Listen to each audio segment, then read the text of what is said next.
ಅರೆ ಫ್ಯಾಮಿಲಿ ಸಮೇತ white Jersey ಹಾಕ್ಕೊಂಡು ಎಲ್ಲಿ ಹೋಗ್ತಾ ಇದ್ದೀರಪ್ಪ ಕ್ರಿಕೆಟ್ ಆಡೋಕ್ಕೆ ಅಂತ ನೀವು ಕನ್ಫ್ಯೂಸ್ ಆಗ್ತಾ ಇದ್ರೆ ಈ ವಿಡಿಯೋನ ಕಂಪ್ಲೀಟ್ ಆಗಿ ನೋಡಿ. Hello Karnataka, welcome to Chinmaya stream. ನಾನು ನಿಮ್ಮ ಮನೆ ಮಗಳು ಸುಧಾಶ್ರೀ ಗೌಡ. ಫ್ರೆಂಡ್ಸ್, ನಾವೆಲ್ಲ ಕ್ರಿಕೆಟ್ ಆಡೋದಕ್ಕೆ ಹೋಗಿದ್ದು ಆಚಾರ್ಯ ಕ್ರಿಕೆಟ್ ಗ್ರೌಂಡ್ಗೆ. ಅಂದರೆ ನಾವೆಲ್ಲ ಫಾದರ್ಸ್ ಎಲ್ಲ ಕ್ರಿಕೆಟ್ ಆಡೋದಕ್ಕೆ ಹೋಗಿದ್ದು ಆಚಾರ್ಯ ಕ್ರಿಕೆಟ್ ಗ್ರೌಂಡ್ಗೆ. ಇಲ್ಲಿ ಕ್ರಿಕೆಟ್ ಆಡ್ತಾ ಇರಲಿಲ್ಲ, ನಾವು ಇಲ್ಲಿ ಸಪೋರ್ಟ್ ಮಾಡ್ತಾ ಇದ್ವಿ ಫಾದರ್ಸ್ಗೆಲ್ಲ.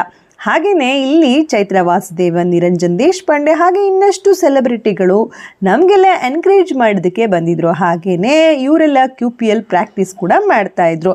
ಸೊ ಫಾದರ್ಸ್ ಎಲ್ಲ ಕ್ರಿಕೆಟ್ ಆಡಿದ್ರು. ಈ ಹಿಂದೆ ನಾವು ಅಂದರೆ ನಮ್ಮ ಟೀಮ್ 3 ಮ್ಯಾಚನ್ನು ಕಂಟಿನ್ಯೂಸ್ ಆಗಿ ಆಡಿ ಗೆದ್ದಿತ್ತು. ಸೊ ಇಲ್ಲಿ ಸೆಮಿಫೈನಲ್ ನಡೀತಾ ಇತ್ತು. ಸೆಮಿಫೈನಲ್ನಲ್ಲಿ ನಾವು ಗೆದ್ವಾ ಅಥವಾ ಸೋತ್ವಾ ಅಂತ ತಿಳ್ಕೊಳ್ಳೋದಕ್ಕೆ ನೀವು ಕಂಪ್ಲೀಟಾಗಿ ಈ ವಿಡಿಯೋನ ನೋಡಬೇಕು ಅಂತ ಅಂದರೆ